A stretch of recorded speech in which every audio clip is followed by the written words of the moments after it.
আজকে আমরা জানব রডের হিসাব। 8 mm রড, 10 mm রড এবং 12 mm rod, 16 mm rod, 20 mm rod প্রতি টনে কত পিস পাওয়া যাবে এই হিসাব আজকে আমরা কিভাবে বের করব এই হিসাব আজকে আমরা জানব।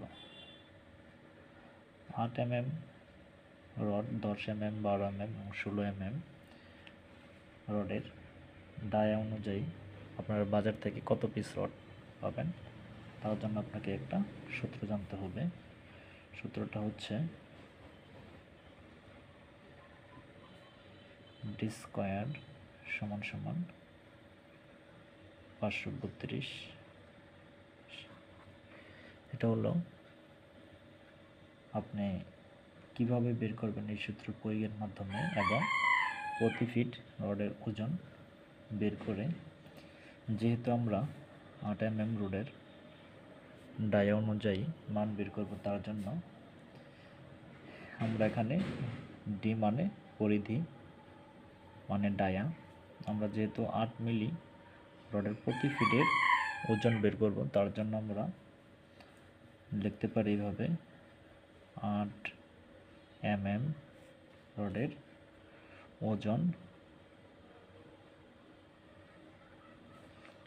D square by 532।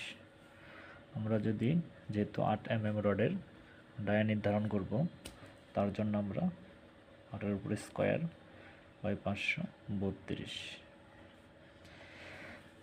তাহলে আসবে 64/532। যদি আমরা একে ক্যালকুলেশন করি তাহলে আসবে 0.120 কেজি।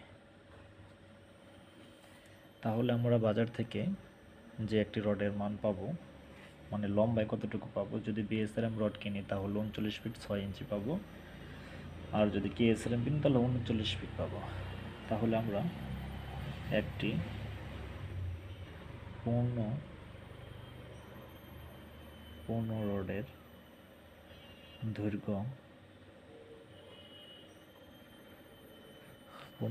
দৈর্ঘ্য আমরা কত পাই?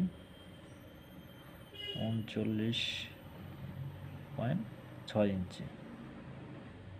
তাহলে আমরা যদি 0.120 দ্বারা গুণ করি তাহলে আসবে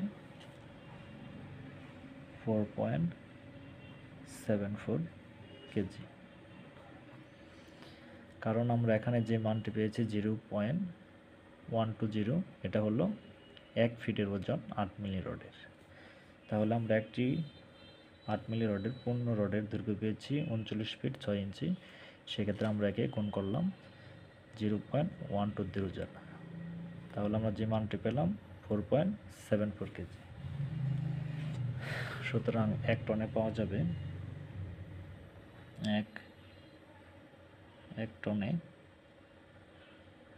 রড পাওয়া যাবে।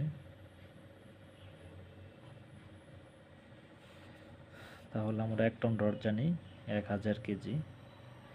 একে যদি ভাগ করি 4.74 দ্বারা তাহলে কত পিস আসবে? 210.970। তাহলে আমরা 211 পিস ধরে নিতে পারি। এখন বাজারে আপনি অনেক সময় যে কোম্পানির রড কিনবেন সেটি 6 ইঞ্চি কম হতে পারে, কোনোটা 1 ফিট কম হতে পারে, কোনোটা 2 ফিট কম হতে পারে। সেক্ষেত্রে মানের একটু পরিবর্তন হতে পারে।